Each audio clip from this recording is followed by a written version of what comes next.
All right, Charles' law is the next one that we're going to cover. And you can see the formula here for Charles' law.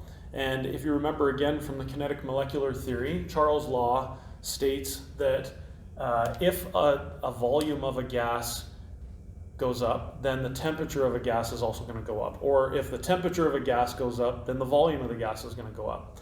So if you think about this, if I heat up a balloon, then the molecules in that balloon, the gas molecules in that balloon, they're going to start moving faster. And if they start moving faster, then that's going to push on the walls of the balloon a lot more, making the balloon get bigger. And so if the temperature goes up by a factor of 10, then the volume is going to go up by a factor of 10.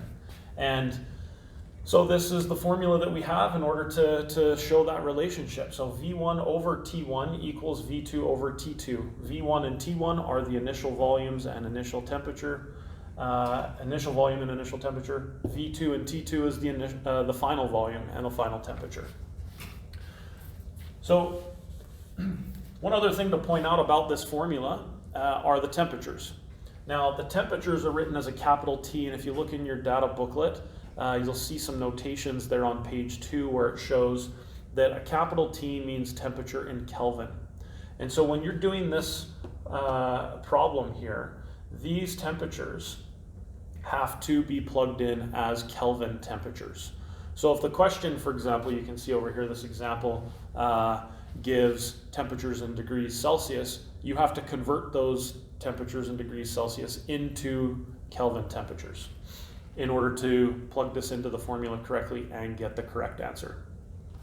So let's read this example, go through this problem, and show you how I would show the work for this and what my expectations are.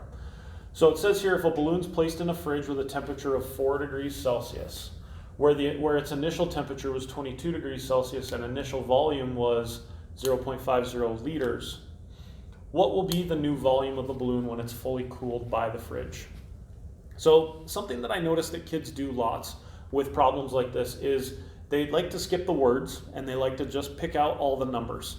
And they'll say, okay, here's my first number. It's a temperature. Mr. Orr says it's got to be in Kelvin, so let's put it into Kelvin, and that's T1. Well, if you read the question carefully, you'll notice that this is the temperature of the balloon once it's fully cooled by 4 degrees Celsius. So that's actually T2. So don't get into the groove of thinking that whatever numbers are listed first, that's going to be my initial numbers.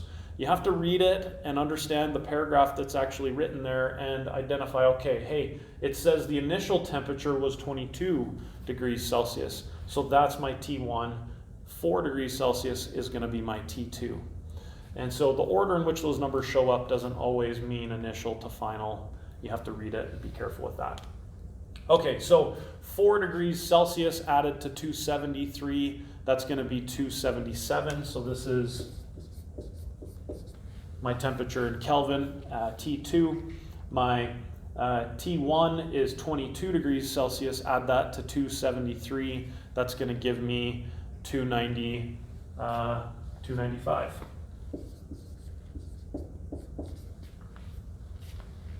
Yep. And my initial volume tells me it's 0.050 liters. And so what's the final volume of the balloon? That's what I'm looking for.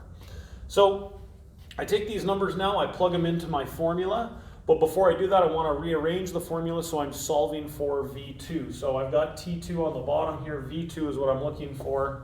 So if I'm dividing by T2 to get rid of that, I have to multiply by T2. And so what I do to one side, I have to do to the other. So V2 is equal to T2 times V1 divided by T1.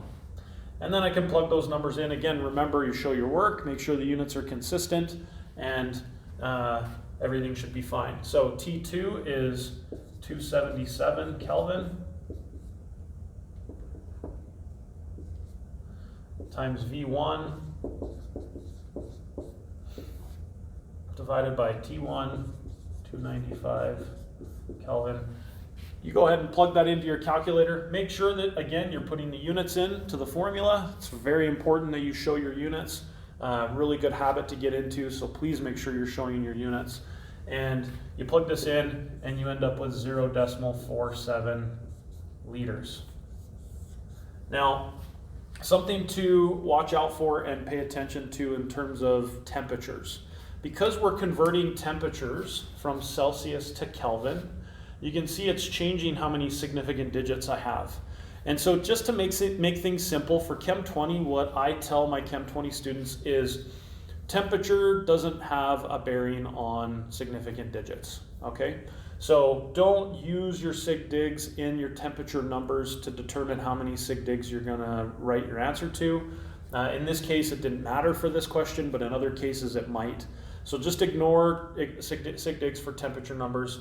This is the only number I would use to determine how many sig digs I should be writing my answer to. So 0.50's got 2 sig digs, so my answer is gonna have 2 significant digits.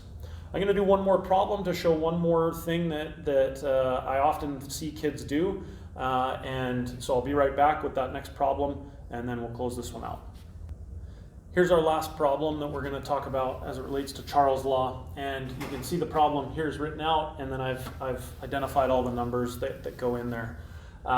What this is just saying is you've got a balloon, you heat it up, it changes volume from 1 liter to 1.2 liters. The initial temperature of the gas was 20 degrees Celsius or 293 Kelvin. So what's the final temperature of the gas? And so we're looking for T2 here. And here's the most common mistake that kids will make is they'll say, okay, I'm solving for T2, so I need to get T2 by itself.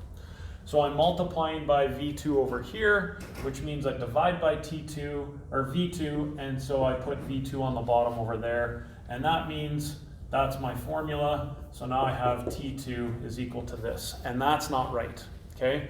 The reason why it's not right is because you have to remember that you left T2 on the bottom.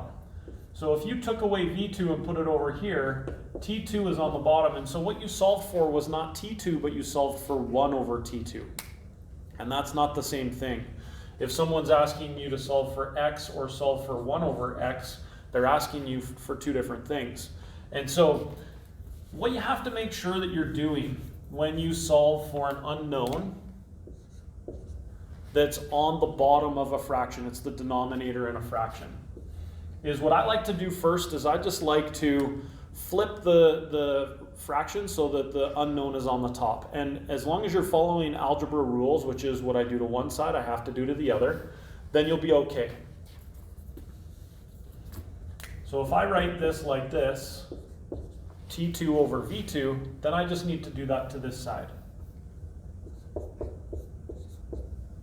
And so now I can solve for T2 by multiplying by V2. V2 cancels, it goes over here on the top, and so my T2 is equal to V2 over T1 over V1. Then I can plug my numbers in, and V2 is 1.20 liters, 293 Kelvin, divided by 1.00 liters. You can see that my liters cancel, I'm left with units of Kelvin, and I get my answer right here. So go ahead and plug that into your calculator and make sure that you round to the correct number of significant digits. Thanks for being with me in this one, guys, and we'll see you in the next video.